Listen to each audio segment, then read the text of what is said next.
lugar, e ela é uma presença intencional. Ela deseja encontrar os seus que estão aqui, Senhor. Os seus que já conhecem o Senhor, os seus que estão conhecendo e se desenvolvendo em amor, e os seus que ainda vão encontrar a beleza transformadora do Senhor. Obrigado, Senhor, por essa encenação linda que nós assistimos aqui. Obrigado por que nós podemos ver através da arte expressões da Tua palavra, da Tua verdade, do Teu amor sobre nós. E agora, Senhor, com muita reverência, nós queremos entrar nesse ambiente de abrir a Tua Escritura, Senhor.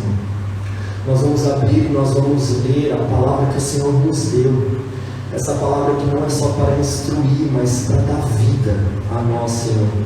Nos enche de reverência e de temor ao ler a Escritura, ao ler os versos dessa palavra, Senhor, que elas possam falar conosco de uma maneira viva e real. Nós rendemos este momento, Senhor, tão importante, Senhor, de uma reunião onde o Senhor é o centro, que é ler a Tua palavra e escutar a Tua voz através da Tua palavra. Fala conosco, Senhor, em nome de Jesus. Amém.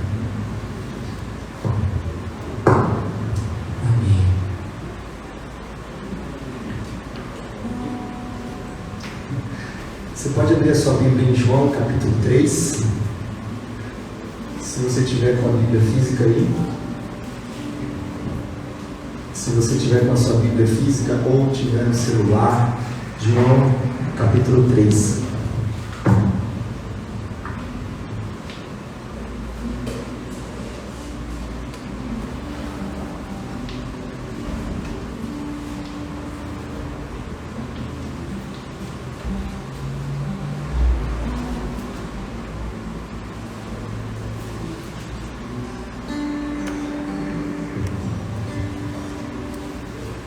Nós vamos ler o verso 16, um verso que eu acho que, se você é de igreja, cresceu em igreja, nasceu em igreja, ou já está há um tempo em igreja, você conhece muito bem de cor até.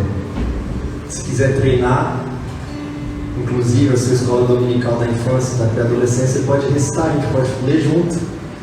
João 3,16, vamos juntos? 1, 2, 3 e... Porque Deus amou o mundo de tal maneira que deu o seu Filho unigênito para que todo...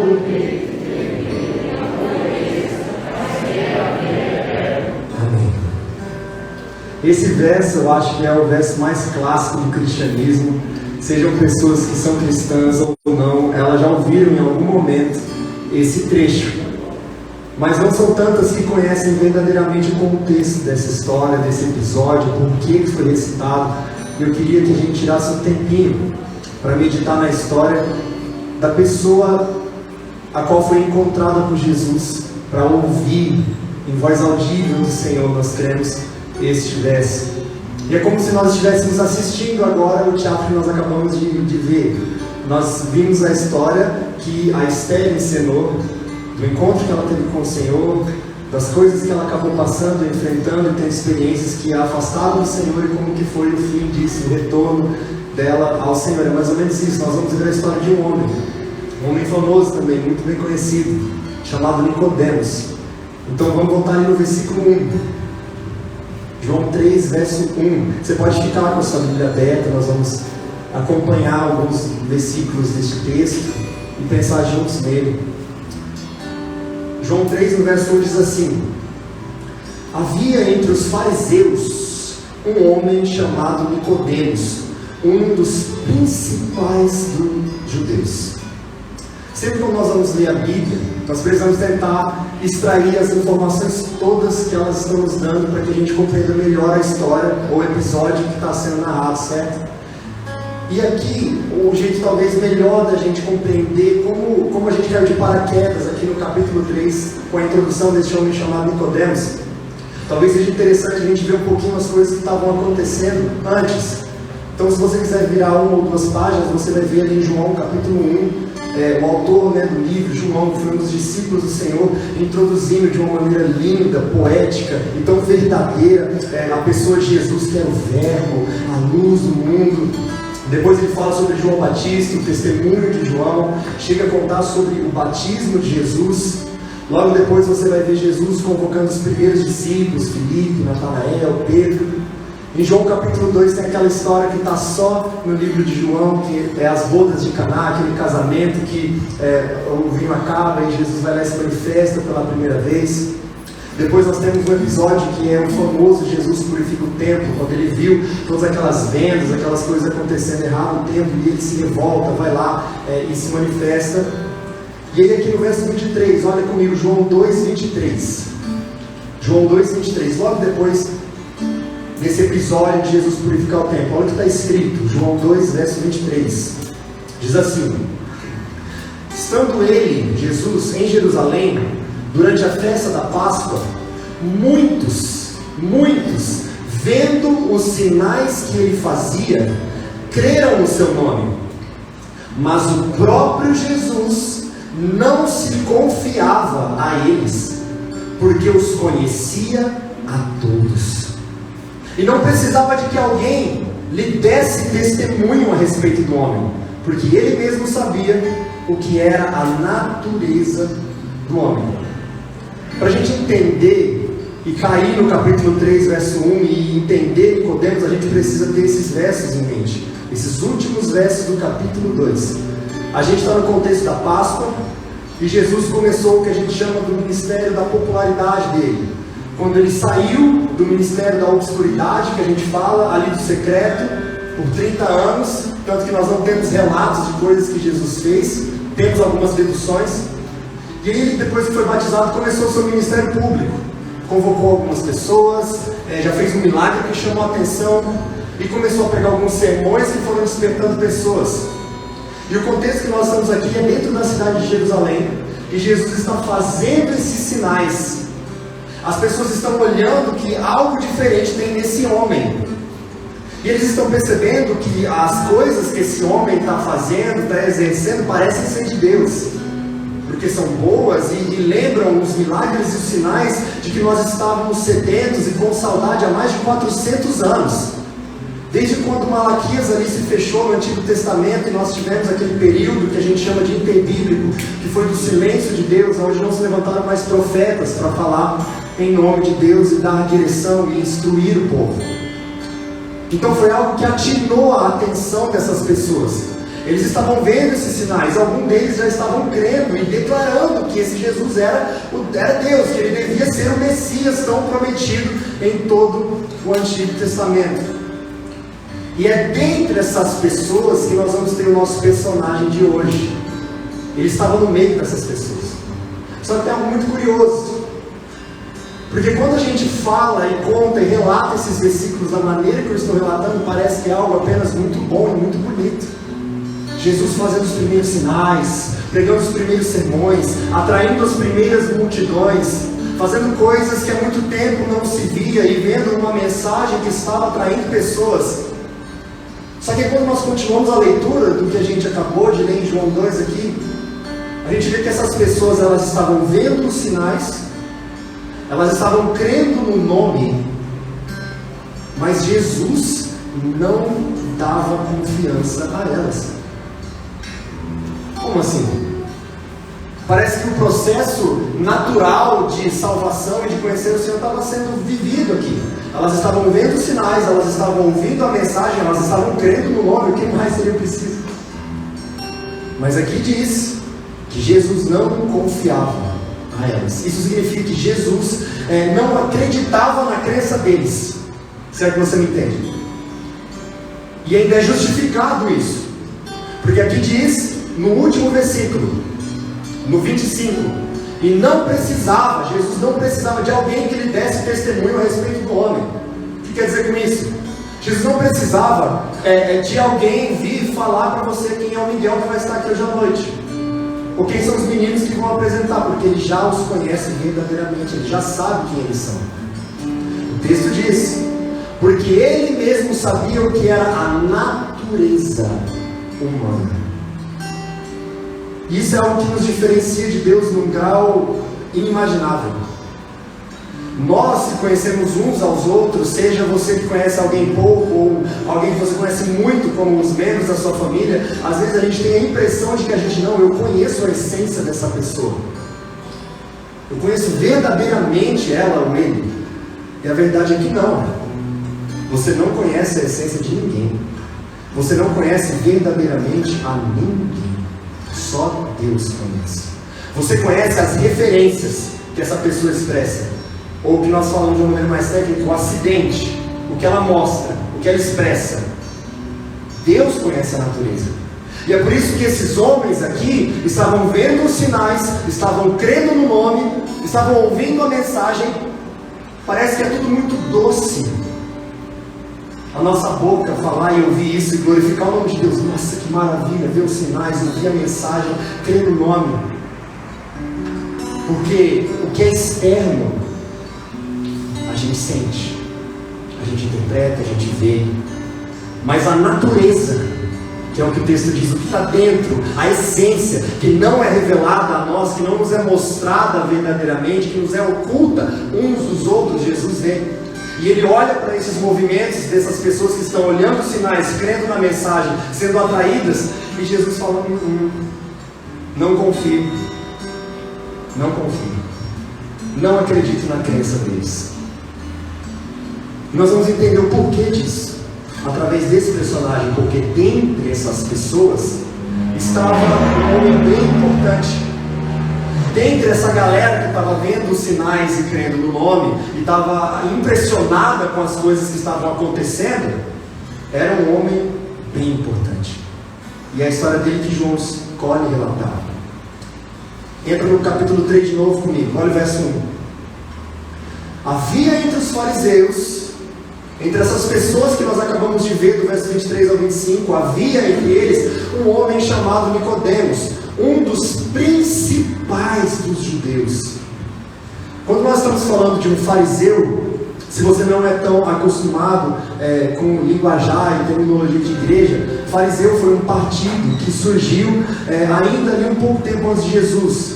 Dentro dos judeus, dentro da tribo judaizante, surgiu algumas pessoas que pensavam e agiam diferente, partidos. E um deles eram os fariseus. E esses fariseus eram uma galera que estudava muito a Bíblia. No caso, no Antigo Testamento, a Bíblia hebraica, a Tanakh. Eram homens que se juntavam para se derramar no estudo sério e na interpretação da Escritura. Então eles não eram só interessados na Bíblia, mas eles eram instruídos a tal forma para interpretar, e a interpretação que eles tinham era que era ensinada e passada para todas as pessoas. Então eles eram homens eruditos, pessoas bem posicionadas entre os judeus. Eles tinham um grau de mestre da lei. Esse era Nicodemos, um homem conhecedor da Escritura, um homem instruído na palavra, erudito e que ensinava.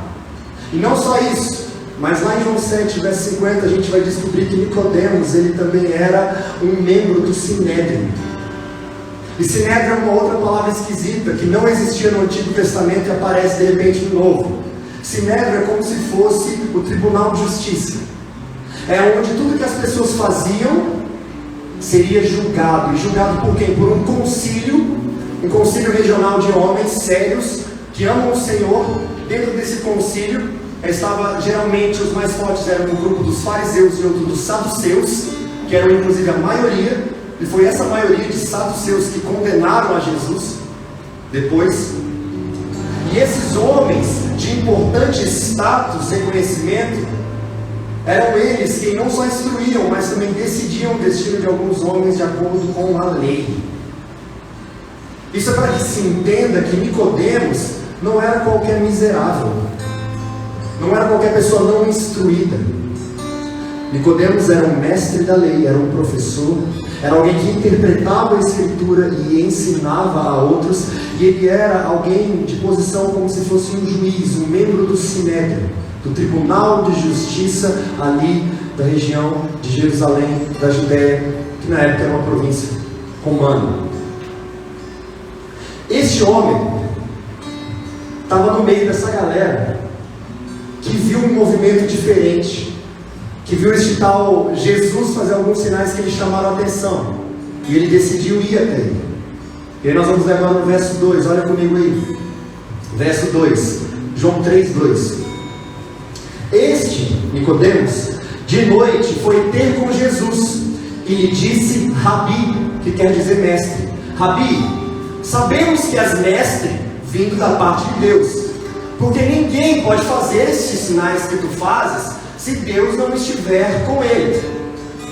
Vou traduzir de uma outra maneira, a forma como que Nicodemos aborda. E tem algumas coisas importantes para a gente entender nessa abordagem. Muito importantes. A primeira é que essa abordagem de Nicodemos, ela é uma crença desconfiada. Você vê que pelo jeito que ele fala, nós vamos ler esse verso, ele está meio que, sabe quando você está aprendendo alguma matéria na escola ou na faculdade, e aí você quer comentar com algum amigo, e você começa a reproduzir tudo que o professor falou, só para saber se você entendeu mesmo, só para saber se você associou. Não tem isso? Às vezes nós ouvimos alguma coisa, então você está conversando com um amigo, ele te contou alguma coisa inusitada, e você começa, peraí, deixa eu ver se eu entendi, você fez isso, aquele dia você foi assim, e assim. É como se você precisasse externar o que você está pensando, porque você está um pouco confuso. Essa é a realidade aqui. Por isso que eu falo isso, eu chamo isso de uma crença desconfiada. Nicodemos está vendo esse mover de Jesus, está tendo agora a oportunidade de falar diretamente com ele, e a maneira como ele aborda é meio que assim, deixa eu ver se eu consigo chegar à conclusão do que eu quero perguntar, deixa eu ver se eu estou entendendo. Olha o verso 2 de novo. Esse de noite foi ter com Jesus e disse: Rabi, sabemos que és mestre vindo da parte de Deus, porque ninguém pode fazer esses sinais que tu fazes se Deus não estiver com ele. É como se ele tivesse, olha, se 1 mais 1 é 2, então, está entendendo? Ele está falando algo de maneira assertiva, ele está chegando a uma conclusão certa. Ele é um homem conhecedor da lei, ele é um homem conhecedor das narrativas do Antigo Testamento, e baseado nisso, tentando aplicar a pessoa de Jesus como mestre, que é quem interpreta a Escritura, ele está olhando e falando, olha, as coisas que você está mostrando só podem ter vindo de Deus, então, tela azul. Esse é Nicodemos. Nicodemos foi para fazer uma pergunta, e a pergunta nem aconteceu, nós vamos entender o porquê. A segunda coisa que precisa estar diante dos nossos olhos aqui é algo que passa às vezes desapercebido, mas que não passou desapercebido para João, que escreveu esse texto. Foi importante essa informação. Vamos ler de novo o verso 2, olha o que diz: este de noite. De noite. Ele foi ter com Jesus de noite, não de dia, onde as pessoas veem o movimento da sinagoga, da cidade, onde ele poderia ser visto. Nós estamos falando aqui de um fariseu, mestre da lei, no verso 1, de um dos mais importantes dos judeus, alguém que não era só mestre da lei, mas era alguém importante no sinédrio. Ele ocupava uma das 70 cadeiras dos anciãos que decidiam o futuro de pessoas, julgando elas perante esse tribunal. A gente está falando de um homem de status, de reconhecimento, de poderio não só social, de influência, mas também econômico. Estamos falando de alguém da aristocracia da época. Estamos falando de alguém que talvez não queria ser visto falando com esse amigo de pescadores e de miseráveis, com esse grande arruaceiro que entrou num templo e saiu quebrando tudo e se revoltando como um louco, dizendo: o que vocês estão fazendo na casa do meu pai? Um louco que estava tomando para si, dizendo que a casa do pai dele seria um tanto perigoso para a sua reputação, ser visto com um amigo de miseráveis e um grande arruaceiro. Por isso ele vai de noite. É uma abordagem sigilosa, meio envergonhada, sabe? E talvez, se você já teve um encontro com Cristo em algum lugar da sua vida, seja numa igreja, talvez você já passou por essa experiência de querer ter um encontro meio sigiloso, meio envergonhado, meio... não sei muito bem. É isso que está acontecendo. Mas ele toma coragem, ele vai até Jesus. E eu acho que é isso também um ponto importante que a gente precisa ressaltar antes de ver a maneira que Jesus corta ele, nem espera ele fazer a pergunta que ele queria. Alguns pontos positivos que eu consigo enxergar aqui nessa atitude de Nicodemos. Primeira, ele tinha uma dúvida. E ele não se satisfez em ficar só na dúvida. Ele tinha algumas questões para ser resolvidas dentro dele. Ele viu um homem diferente, fazendo alguns sinais que estavam de acordo com muita coisa que ele viu no Antigo Testamento. Ele estava confuso, querendo entender o que era aquilo. Deu tela azul ali, falando: mas se fez esses sinais deve ser de Deus, mas não entendi. Muitas vezes a gente pega os nossos questionamentos, as nossas indagações e a gente não faz absolutamente nada com eles. Quase como um fatalismo, a gente escolhe só não ver, mas deixa. Tem coisa demais para fazer para me preocupar. E a dúvida, a indagação, ela é muito boa, ela é muito positiva. Ela é justamente o caminho para poder se encontrar uma resposta. Então louvado seja Deus por essa atitude de Nicodemos, de ter uma dúvida, de ver uma coisa acontecer e falar, eu quero esclarecer isso. O quão bom seria se nós todos nessa noite, ao ver, ao ouvir o que está acontecendo nesse ambiente e surgisse dúvidas, falássemos, eu quero esclarecer o que está acontecendo. Seja dentro de mim ou seja nesse ambiente um tanto talvez esquisito, se você não está acostumado com isso. Então louvado seja Deus por isso. E outra coisa, louvado seja Deus, porque ele teve essa dúvida, ele teve esse questionamento, ele foi na fonte certa. Ele não foi em terceiros comentar, falando com um linguajar mais popular, a famosa assim, fofoca. Ele não foi procurar com terceiros, quartos e quintos e outras pessoas aquilo que ele poderia ir direto à fonte. Eu tenho algumas dúvidas para serem esclarecidas sobre este homem. É para este homem que eu vou. E é muito lindo lembrar de um texto de Malaquias 2,7. E Nicodemos certamente conhecia este texto, um conhecedor e intérprete da Escritura.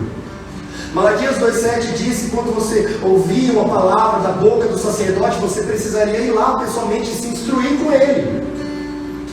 Se você quiser anotar Malaquias 2,7.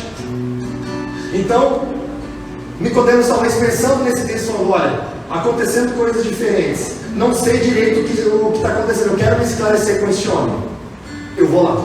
Então ele foi na fonte certa, corajoso, ainda que sigiloso, ainda que preocupado demais com tudo que lhe compete, corajoso. Uma coisa também que eu acho admirável nessa atitude de Nicodemos é o fato dele não se deixar por normal, não falar assim, tá tudo bem, não se contentar com as experiências que ele viveu na multidão. Nós lemos os versículos 23 a 25, antes de entrar em João 3, que Jesus estava em Jerusalém, na época da Páscoa, fazendo vários sinais, pregando a mensagem, despertando o coração de pessoas, chamando discípulos, homens e mulheres sendo atraídos por aquela pessoa. E quem que estava no meio? Nicodemos, o mestre da lei. Só que ele não é a galera da modinha demais, aquele que gosta de viver as experiências da multidão. Eu estou aqui com a galera, tá geral, tá todo mundo olhando aqui os sinais, as maravilhas.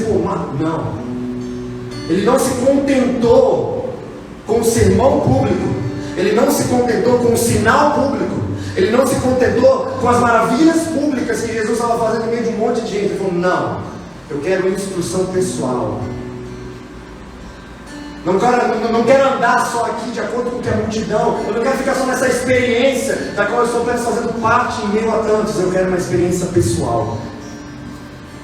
Entenda o valor que existe nesse homem, ainda que em muito errado nos seus princípios, valores e pensamentos. Ele não se contentou com a experiência pública. Ele foi até Jesus e falou, eu quero ouvir da boca desse. Isso aqui é a raiz do discipulado. Não se contentar com as experiências públicas, mas ir aqui, no um a um, na conversa, no diálogo, no aprender, no instruir, no ensinar, no escutar. Ele chega lá então, começa a fazer a sua autorreflexão, a sua crença desconfiada, a sua, olha, tem muita coisa legal acontecendo aí através de você, mas parece que Jesus corta. Chega a parecer até mal educado. Eu não faria isso. Eu escutaria a pessoa falar tudo que ela tem para falar. Talvez, geralmente quando a gente vai conversar com uma outra pessoa, falar de alguém, qualquer coisa que seja, a gente dá uma compensada, né? A gente fala, não, essa pessoa ela faz isso, aquilo, maravilhosa, né? Nicodemos provavelmente iria fazer uma bela introdução, vi que és realmente um mestre, um rabi, por isso me introduzi assim, vi que fez isso, mas deixa eu te perguntar. Não, Jesus não respeita a sua pergunta, ele vai direto ao ponto. Olha no verso 3. A isto respondeu Jesus, Em verdade te digo, que se alguém não nascer de novo, não pode ver o reino de Deus. Jesus interrompe, Jesus quebra abruptamente qualquer linha de pensamento que Nicodemos estivesse tentando falar, ou qualquer pergunta que ele quisesse formular. Jesus corta e fala: em verdade te digo, que se não nascer de novo, não vê o reino de Deus. Tipo assim, eu não conheço só a referência, eu não vejo só o que está externamente, eu conheço a natureza. Você é um daqueles que estão vendo sinais, crendo no nome, mas não me conhece. Precisa nascer de novo. Vai direto ao ponto. Eu acho que isso é algo muito importante a nos ensinar também. A gente vê um encontro de uma pessoa com Cristo, e aqui eu sei que tem algumas ou várias, quem sabe, pessoas que já tiveram um encontro com Cristo. Nós estamos falando de um encontro com Cristo, e nesse encontro com Cristo o assunto não é como a maioria dos cristãos no mundo de hoje fazem, que encontram a Cristo para falar de todas as coisas que circundam o nome de Deus ou o cristianismo, mas não tocam no assunto principal, que aqui nesse texto é o foco, que é a situação da alma. Esse deveria ser o ponto principal de qualquer conversa e encontro que qualquer cristão tem com Cristo. Qual é a situação da minha alma? Uma outra coisa que a gente aprende é que, diferente das orações modernas, das quais nós falamos e apresentamos uma lista para Deus de tudo que Ele tem que fazer, como se Ele não soubesse o que fazer, aqui nós não vemos um diálogo, uma conversa, um encontro, uma pessoa que entra na presença de Cristo para muito falar e apresentar o que se quer, mas na verdade para ouvir e ser instruído e ensinado. Nós temos aqui um modelo de como deveria ser um encontro com Cristo e uma conversa com Ele, tendo como assunto principal não as coisas que te afligem aqui, não as respostas existenciais que você precisa para resolver os seus problemas aqui, mas a situação mais importante e eterna de um mundo vindouro, que é a situação da sua alma. E muito mais que dizer, ouvir. E é por isso que Jesus quase desrespeita Nicodemos, quase não tem paciência com ele, confronta. E Jesus tem as suas maneiras de nos confrontar, de nos derrubar. E é sobre isso que acontece todo esse texto. Olha de novo o verso 3.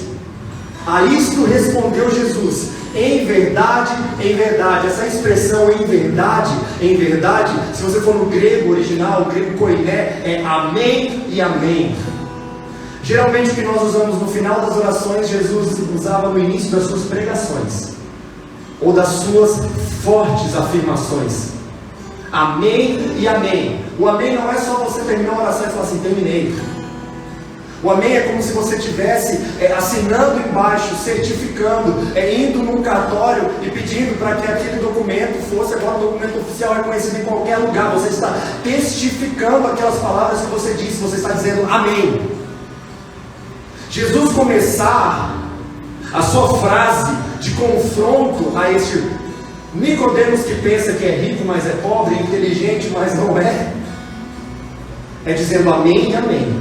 É dizendo assim: o que eu vou dizer agora para você é testificado, é verdade, não há outra verdade. Escuta, Nicodemos, em verdade, amém e amém, que te digo, se alguém não nascer de novo, não pode ver o reino de Deus. O que Jesus propõe aqui é um grande embate de poderes, é um grande conflito de mestres. Você tem o mestre de um sistema e você tem o mestre dos mestres. Jesus corta ele no meio, qualquer pensamento, qualquer autorreflexão, qualquer desconfiança, Jesus corta no meio e já chega confrontando, é um embate. Para o mestre de um sistema, Nicodemos, faltava-lhe reconhecer que qualquer atitude dentro do sistema no qual ele está inserido precisava estar enxertado debaixo da verdade do mestre dos mestres, do amém e amém. Por isso há um confronto. Se a gente for aplicar de uma outra maneira, trazendo para o nosso tempo, é como se nós olhássemos hoje o sistema de educação mundial e enxergasse os frutos de um antropocentrismo tão resistido, tão assistido, tão participado por todos os ismos que nós temos nesses últimos séculos: renascentismo, humanismo, o cientificismo, o racionalismo, o iluminismo, o positivismo. Pega século XIV até século XIX, você vai ver aquela imagem referente de Deus saindo, o homem entrando no centro de todas as coisas. É como se os mestres desse sistema estivessem rejeitando o mestre dos mestres. E aí nós olhamos para um sistema de educação e falamos: é interessante, tem boas ideias, mas não são aplicações saudáveis, e é por isso que nós temos um caos no mundo. Porque o problema do homem não está no sistema. E é por isso que a gente vê milhares de cristãos perdendo a noção da centralidade do Evangelho por causa de várias coisas que não são a imagem redentiva de Deus, mas pode ser política, economia, cultura ou qualquer outra coisa. Não que esses assuntos não sejam importantes, mas eles não são o assunto que leva você para o céu ou para o inferno. O ponto focal da história do universo, do mundo, da qual foi escrita por Deus, meu amigo, não é enxergar aonde está o culpado, compreendendo que talvez é o sistema X ou Y, mas é olhar para si e falar: qual é a situação da minha alma? Esse é o confronto de um mestre de um sistema e do mestre dos mestres. Cego, como muitos do nosso tempo. E aí nós entramos agora num versículo bem famoso e até delicado, da qual muitas pessoas que leem e interpretam de uma maneira muito errônea, que é pensar que Nicodemo seria tão inocente de não entender uma analogia, uma metáfora, uma figura de linguagem. Olha o versículo 4. Acompanhe comigo, João 3, verso 4. Perguntou-lhe Nicodemos, depois de Jesus falar que ele precisava nascer de novo. Perguntou-lhe Nicodemos, verso 4: como pode um homem nascer sendo velho? Pode porventura voltar ao ventre materno e nascer uma segunda vez? Os mais inocentes leem esse versículo e falam: puxa, que bobo. Será que ele não entendeu que isso aqui é uma figura de linguagem? É óbvio. Qualquer criança de 12 anos que lê esse texto vai falar: meu Deus, que bobão, que ilógico. Como que ele não entendeu que Jesus aqui não está falando literalmente, não está falando de um renascimento fisiológico? Não, é óbvio que é uma figura de linguagem. Sim, é óbvio. E aqueles que interpretam o versículo 4 pensando que Nicodemos não reconheciam, estão subestimando o conhecimento de um mestre da lei. Não só um mestre da lei, mas um dos mais famosos entre os judeus. Não subestime Nicodemos. Nicodemos sabe o que é uma metáfora, ele sabe o que é uma analogia, e ele sabe o que é uma figura de linguagem. Ele não era só um estudioso da Bíblia, mas ele interpretava para instruir e ensinar.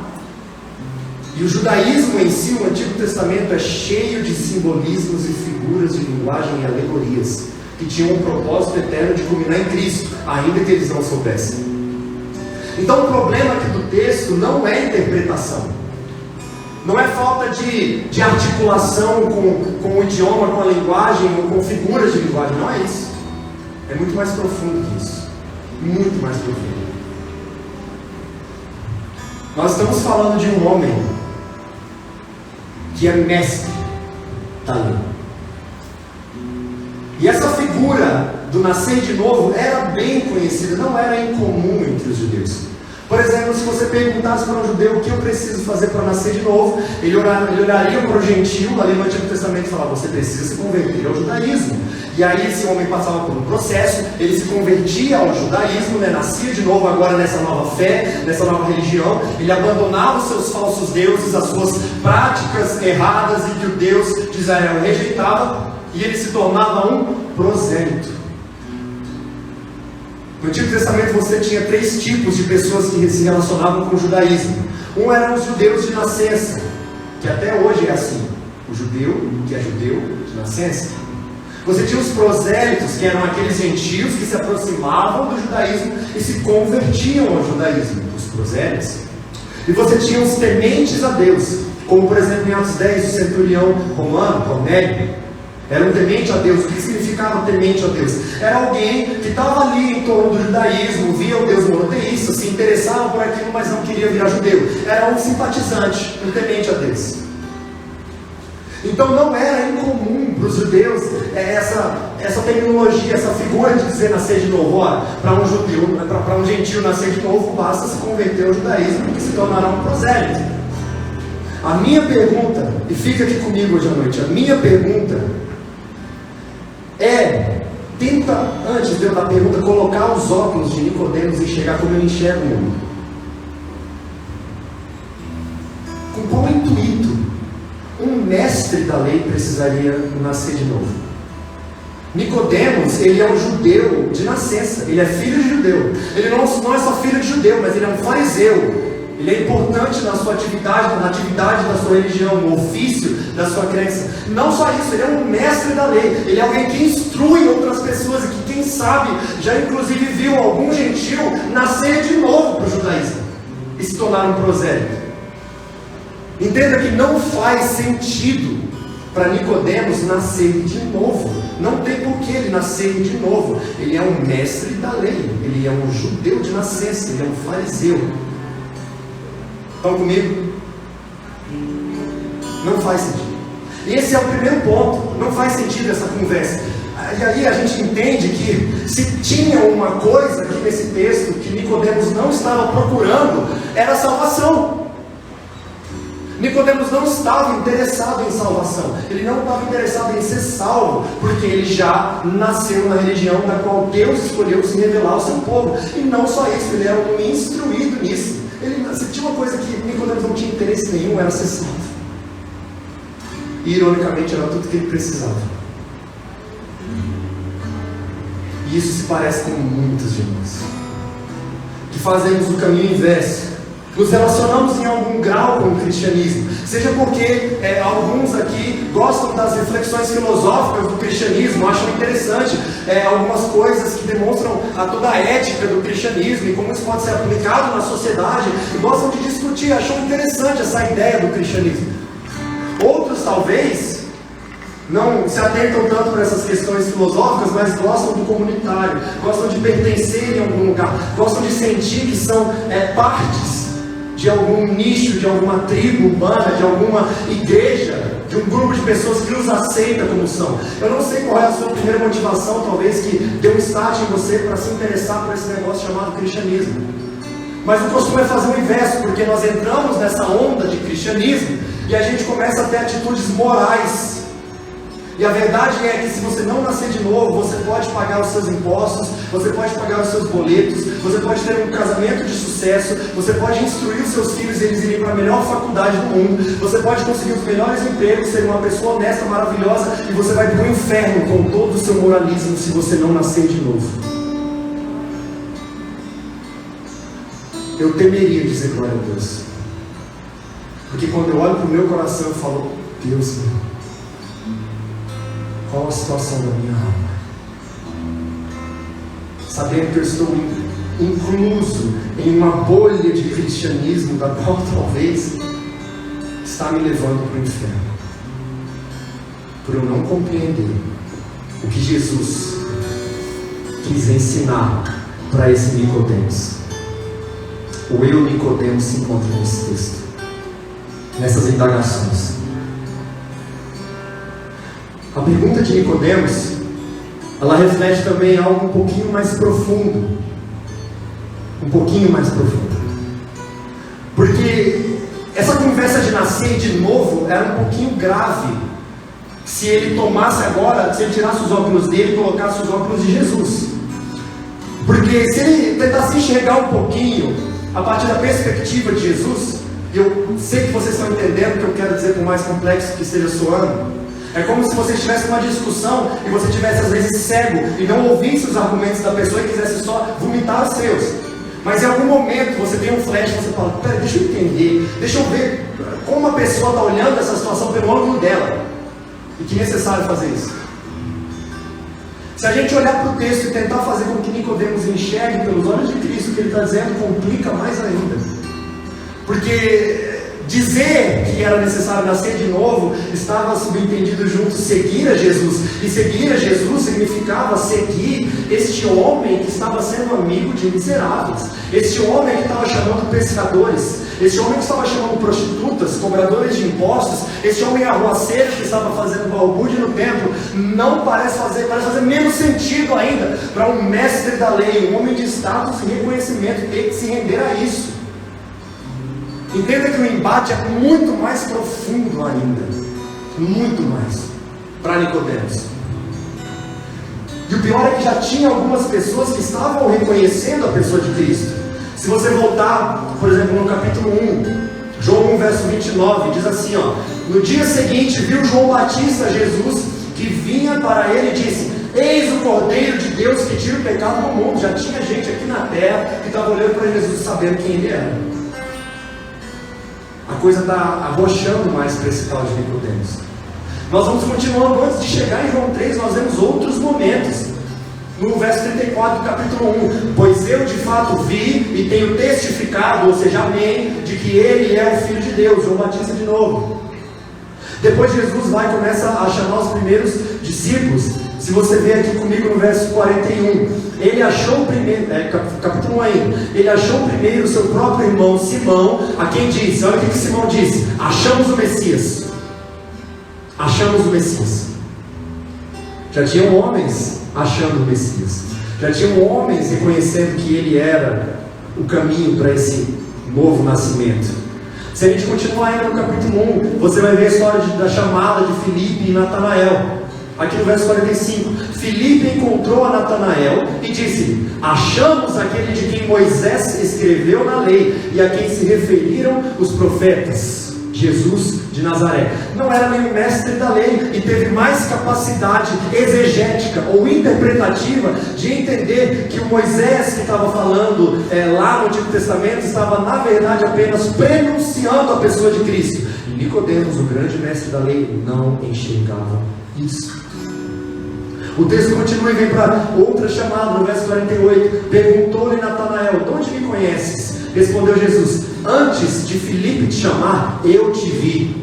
Olha aí, com essa natureza, quando estavas debaixo da figueira. 49. Então exclamou Natanael: mestre, tu és o Filho de Deus, tu és o Rei de Israel. Não são poucos que estão enxergando isso. Não são poucos. No capítulo 2 a gente tem as bodas de Caná, o primeiro milagre, no momento em que Jesus vai, digamos, oficializar o seu ministério público. Depois que ele realiza o milagre, no verso 11: com este, deu Jesus princípio aos seus sinais em Caná de Galileia, manifestou a sua glória, e os seus discípulos creram nele. Você tem João Batista, você tem Simão, você tem Filipe, você tem Natanael, você tem os discípulos reconhecendo o que Nicodemos não reconhecia. A coisa arrocha mais. E aí nós vamos entendendo o peso desse versículo 4. E vamos ler de novo, agora você vai ler com uma outra visão. Olha o versículo 4. Perguntou-lhe Nicodemos: como pode um homem nascer sendo velho? Pode porventura voltar ao ventre materno e nascer de novo? Entenda que isso aqui é uma batalha de analogias. Não subestime Nicodemos achando que ele estava pensando que Jesus estava falando de um renascimento fisiológico. Ele estava respondendo Jesus no mesmo nível de conversa. Se é uma analogia, eu vou usar a sua analogia para te responder. Como pode então eu sendo velho? Ele está falando dele mesmo. E esse termo velho traz muitas coisas dentro de si. Como pode eu, um mestre da lei, um homem de status, alguém que tem um cargo importante no Tribunal de Justiça de Jerusalém, um homem credível, um homem reconhecido, de uma família abastada, um homem que tem tudo que... Como pode eu ter que nascer de novo? Ou seja, como eu poderia, Jesus, ter que largar tudo e começar do zero? Essa coisa que eu estou entendendo, essa analogia. Você está falando de recomeço. Você está falando em começar do zero. Você está falando de abandonar tudo que eu construí até agora e começar algo tudo. Olha, como pode? Talvez, Jesus, essa conversa sua, talvez o que você está me propondo faça sentido para os miseráveis que você tem chamado. Talvez isso que você está me propondo faça sentido para os pescadores, para as prostitutas, para os cobradores de impostos, pessoas que estão sendo rejeitadas pela sociedade. Para elas não custa muito abandonar a sua jornada e recomeçar do zero. Mas para mim, Esse versículo 4, em outras palavras, é como se Nicodemos estivesse falando assim: olha, o que você está me oferecendo é demais para mim. Não dá.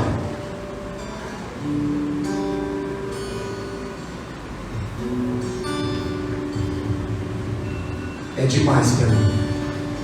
O que você está dizendo que eu preciso fazer não faz sentido para mim.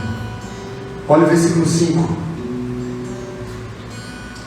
Respondeu Jesus, de novo testificando a verdade, o amém. Em verdade te digo, quem não nascer da água e do Espírito não pode entrar no reino de Deus.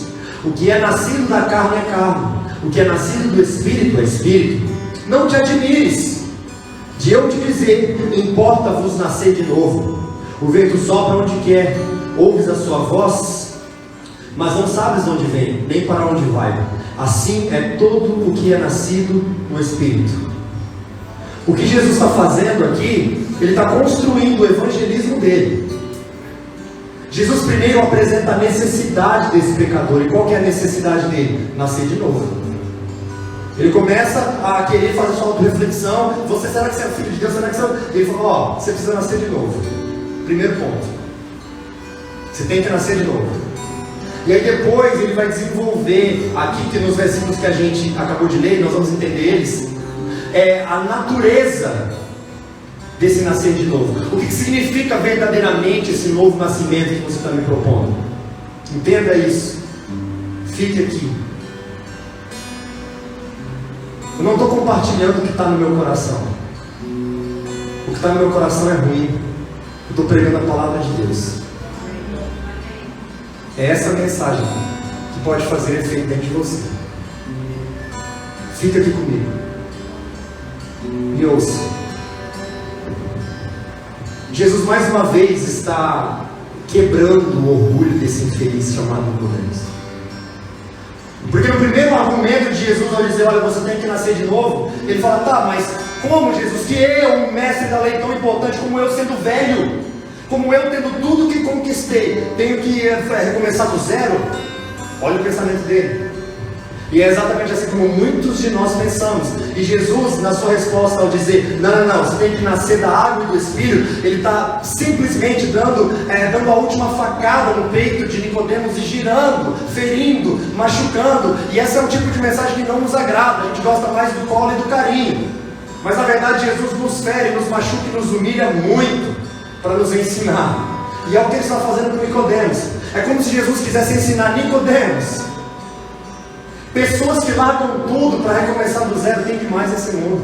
Eu tenho certeza que talvez você conheça alguém que já fez isso, que estava indo por um caminho e largou tudo. Inclusive hoje, dos anos para cá, desde a pandemia, com o boom do marketing digital, você vai em vários Instagrams, aí você fala, eu larguei engenharia tal para mexer com marketing, agora tenho tantos alunos, eu larguei medicina e agora vivo do digital, eu larguei.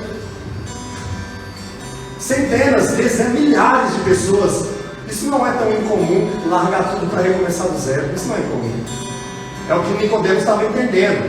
Dizer, Jesus, eu não posso nascer de novo não. Eu não vou recomeçar do zero. Eu já sou um mestre da lei, eu já sou importante, eu tenho uma posição no sinédrio, eu tenho um status, uma posição a guardar e a honrar diante das pessoas. Jesus, não, meu amigo. É nascer da água e do Espírito.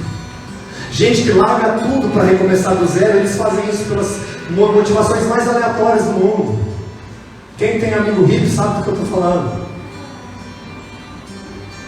Mas o que eu estou dizendo para você aqui não é nascer do Nicodemos, é nascer da água e do Espírito. Não é uma obra das suas mãos, é uma obra das mãos de Deus.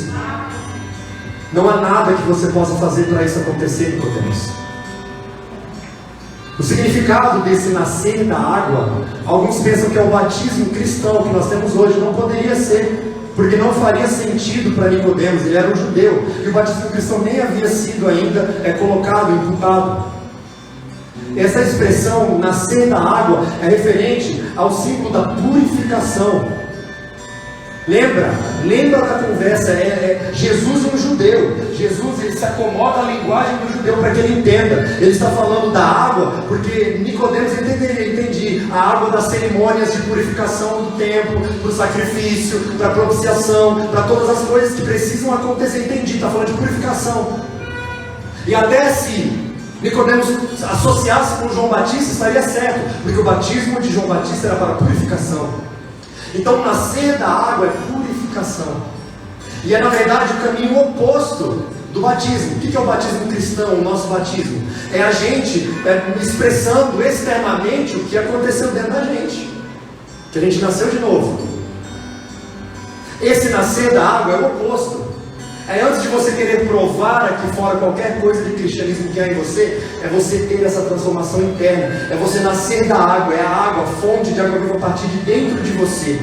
É uma mudança que ninguém vê e que não é você quem faz, é o Espírito de Deus. Por isso que é nascer da água e nascer do Espírito.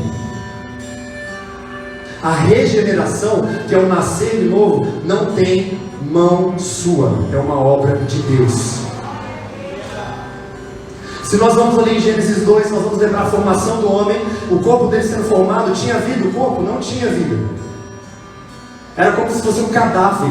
Até que no versículo 7, Jesus, o Senhor Deus, com o Espírito Santo, sopra-lhe as narinas e ele torna-se alma vivente, ou espírito vivente. Alma e espírito são termos intercambiáveis na Bíblia. Espírito vivente. Quem deu a vida a Adão? Foi ele mesmo? O Espírito de Deus. Inclusive, nos causa muita confusão essa história de nascer, porque no nosso termo linguístico, no português, parece que a ação ativa é nossa.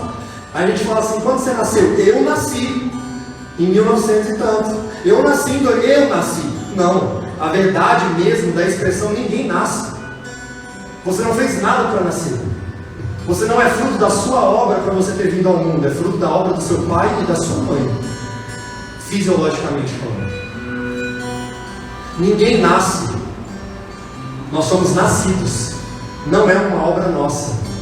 Por isso, nascer da água e do Espírito é Deus girando aqui a espada no peito de Nicodemos, rasgando o orgulho dele e tudo que ele está segurando com todas as forças, porque ele não quer largar o seu status, ele não quer largar a sua posição, ele não quer largar as coisas boas que a vida dele tem lhe promovido, e nem do que elas podem fazer ele chegar aonde ele chegar, como seus sonhos e projetos. Ele não quer largar disso. E ele quer falar: o que eu preciso fazer para tentar me adaptar a essa mensagem que você está me oferecendo? Porque eu sou velho, eu já tenho muita coisa, muita bagagem, muita história que você provavelmente não sabe.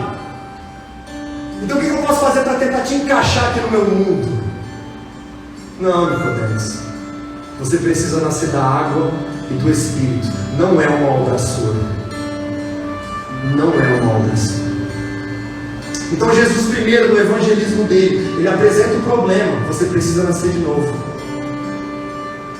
Depois ele apresenta a natureza de como solucionar esse problema. Esse nascimento não depende de você, é da água do Espírito. E por último, ele responde: em como então? Como que eu vou nascer de novo? A resposta é o verso 8. O vento sopra, Nicodemos, para onde ele quer. Não é você que controla. Não é você que fala onde ele vai. Não é você que orando diz o que ele tem que fazer como se não soubesse. Sai da cadeirinha que você está sentado, chamado controle da sua vida, Nicodemos.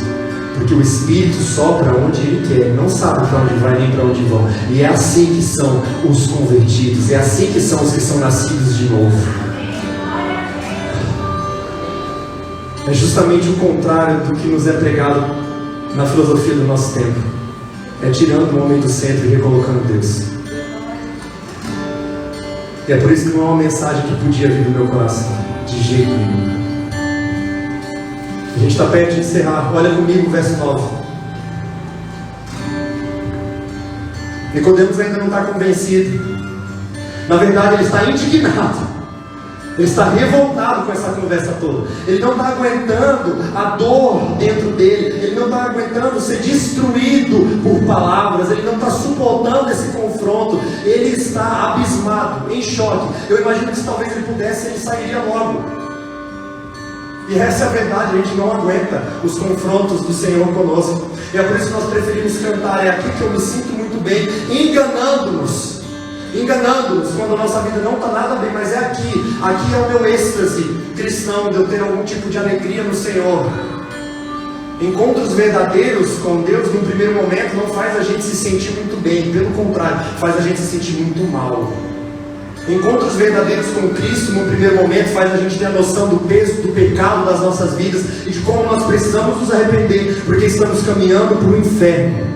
Como a Esther interpretando aqui, toda manchada, cega, surda, muda. E se não fosse ali o Jesus pintor aparecendo para fazer alguma coisa, ela iria para a condenação. Como poderia ser uma obra sua e minha? Jamais. Mas Nicodemos está revoltado. Olha o verso 9. Então lhe perguntou Nicodemos: como pode suceder isso? Tipo assim, como pode? Não tenho mais argumentos. Chega. Como pode suceder? Não faz sentido para mim, eu não quero que faça sentido. Logo mais Jesus já cortou ele de novo, acudiu Jesus, e agora vai fazer o quê? Girar mais um pouco a espada dentro do coração dele. E agora vai pegar não nos seus argumentos, mas vai pegar na pessoa dele. Jesus dá a palavra, depois ele olha e fere você. Nicodemos, verso 10: tu és mestre em Israel e não compreendes estas coisas? Sabe o que é isso? Humilhação. Ai, que horror, Jesus humilha as pessoas sim. Se não fizesse, elas não se tornariam a Ele. E se você nunca foi humilhado por Jesus, provavelmente você nunca o conheceu verdadeiramente. Cristianismo não é falso moralismo, é transformação de vida. E transformação de vida é você largar o seu pecado, é você abandonar os seus maus hábitos, que você finge não existir ou que você justifica muito bem. Eu fiz por isso, por isso e por isso. Isso é cristianismo. Jesus termina de dar a facada. Tu és mestre, não é só mestre, não é só que você é mestre em Israel. Ou seja, o peso disso é dizer, você é mestre, Nicodemos, não em qualquer outra nação do mundo. Você é mestre na nação, na dita cuja nação que Deus, o meu Pai, se escolheu revelar. Você, Nicodemos, é mestre de uma escritura que o tempo inteiro esteve progredindo e preparando para a minha pessoa. Você é justamente mestre de uma nação cuja nação foi escolhida para Deus habitar fisicamente, se manifestar em teofanias e em profecias, em todas as coisas que foram escritas, preparando, prenunciando, profetizando e anunciando quem eu sou. Você é mestre em Israel e não compreende essas coisas?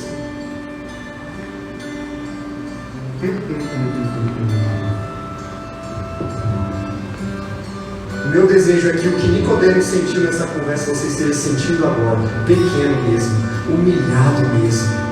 Esse é o meu desejo. Esse é o meu desejo. Se você sai daqui revoltado comigo hoje, se sentindo pequeno demais, a mensagem do Evangelho foi pregada. Verso 11, para nós terminarmos.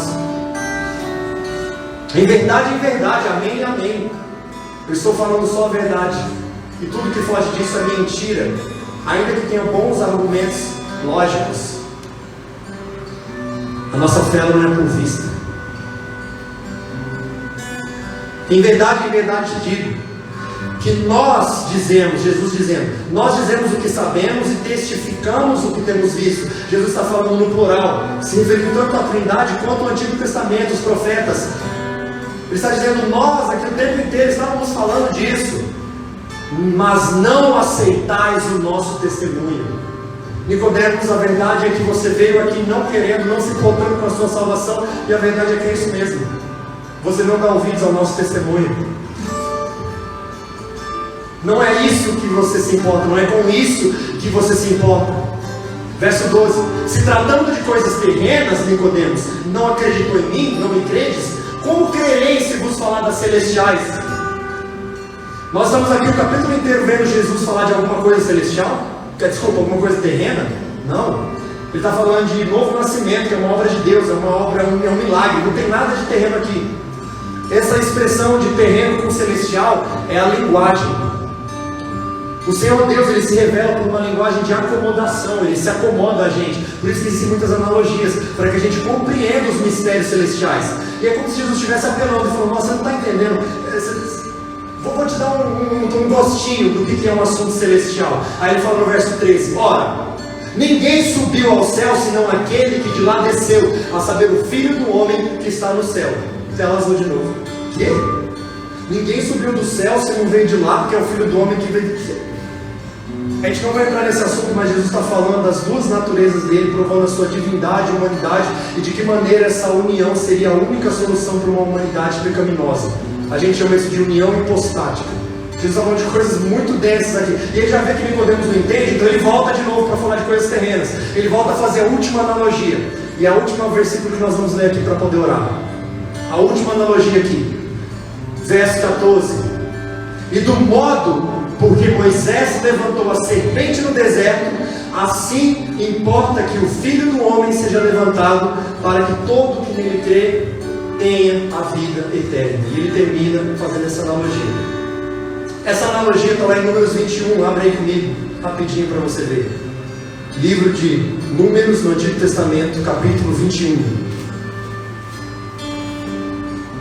Ele está falando de Moisés, de uma serpente que foi levantada. Que analogia é essa? Jesus.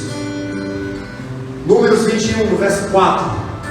Aqui no contexto, o povo de Deus já havia saído do Egito. Eles estavam perambulando pelo deserto e experimentando a graça de Deus. E isso é algo muito importante, porque no linguajar evangélico a gente fala: oh irmão, estou passando pelo deserto, que coisa horrível. Mas foi no deserto onde as maiores graças, manifestações da graça de Deus, milagres aconteceram. Se tem um lugar que eu preciso estar, na verdade, para conhecer verdadeiramente a Deus, é no deserto, e não fora dele.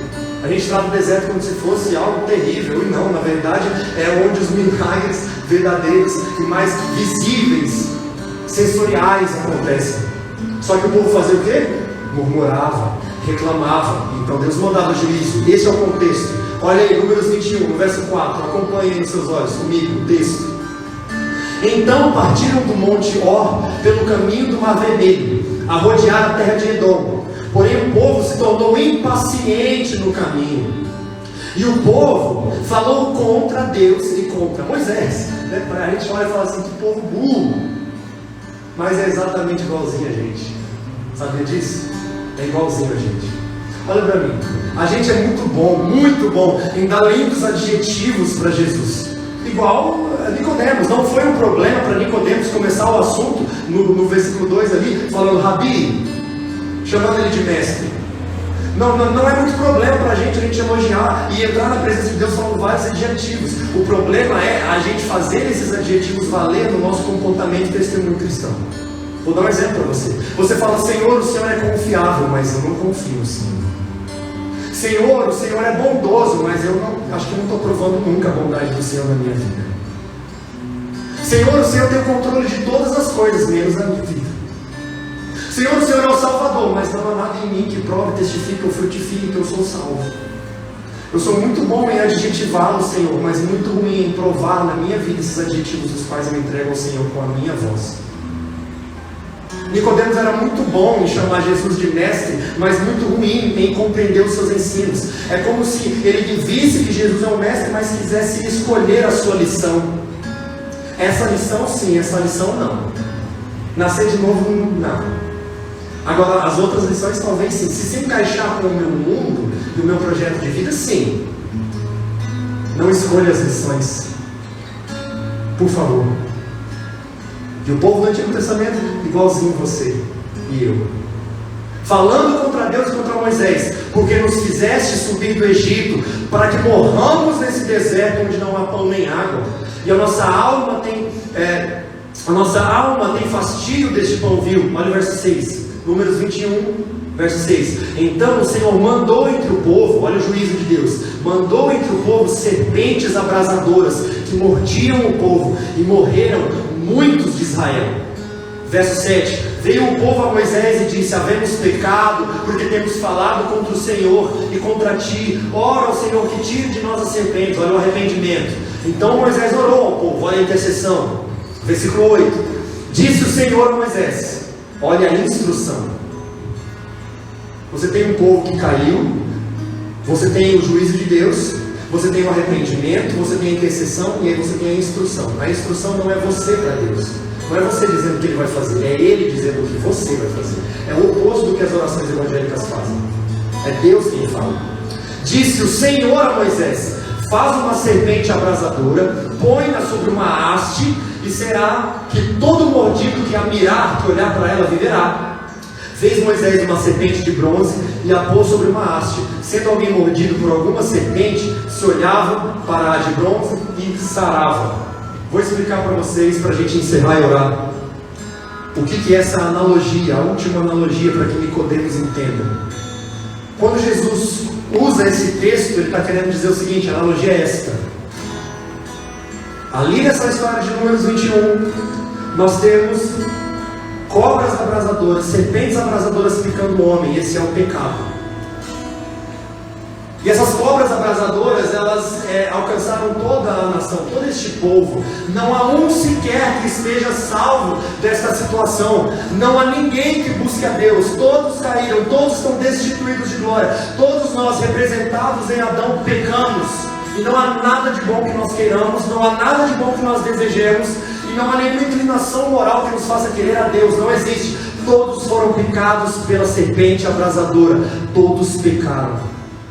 Todos. O homem não é uma tábua rasa, como a filosofia lockeana insiste em dizer. Todos nascem no mais profundo pecado, mordidos pelo pior veneno dessa serpente abrasadora. O povo se desespera, se arrepende, e não é eles quem falam, é o Senhor quem faz, é o Senhor quem provê a salvação, é Ele quem provê a cura. Ele diz: entendi. Então Moisés,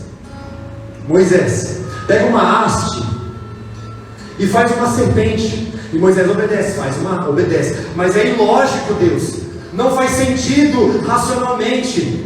Não faz sentido empiricamente. Não faz sentido com tudo que eu estou aprendendo na minha faculdade. Fazer uma haste com uma cobra de bronze é ridículo. Isso é mitologia. Nós já vencemos isso. Ele obedece. Pega uma haste, faz uma serpente de bronze, coloca. E o Senhor disse: mas não faz sentido. Mas é na tua palavra que eu vou me basear. Ainda que fuja, e graças a Deus que foge, porque se o cristianismo, se Deus pudesse ser arrazoado em todo, de maneira lógica, ele seria pequeno, ele seria do nosso tamanho. Que bom que a maioria das coisas são ilógicas para nós, mostra o quão transcendente ele é. E as pessoas da nação que olhassem, era só olhar, não estava fazendo nada. Era só olhar para a serpente, elas seriam curadas e saradas. Essa haste levantada é o madeiro da cruz. Essa serpente pendurada é Cristo pendurado. E a palavra de Deus é para que você seja salvo. Mire para a cruz, olhe para a salvação, para que você tenha a vida eterna.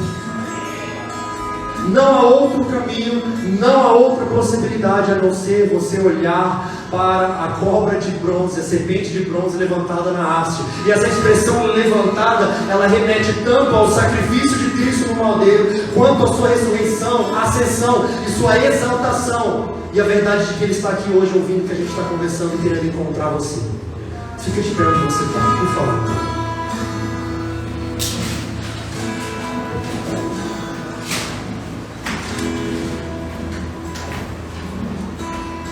Feche seus olhos.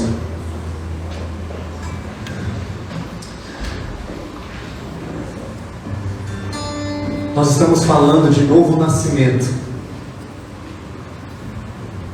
O nascer de novo não é uma obra sua, não depende de você, depende exclusivamente do trabalho de Deus no seu coração. Fique de olhos fechados. Lembra da história de Lázaro? Lázaro, ele morreu.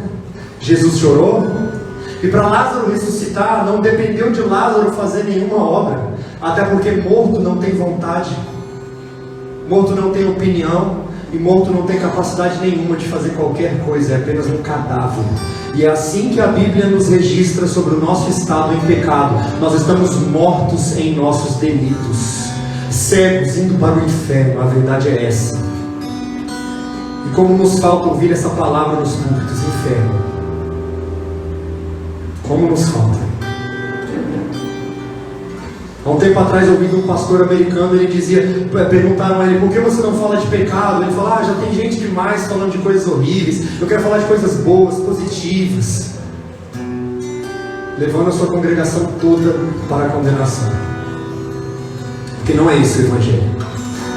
Lázaro estava morto, até que Jesus dá uma palavra. A obra, ela é do Senhor. Essa obra de trazer Lázaro à vida, a gente chama de regeneração.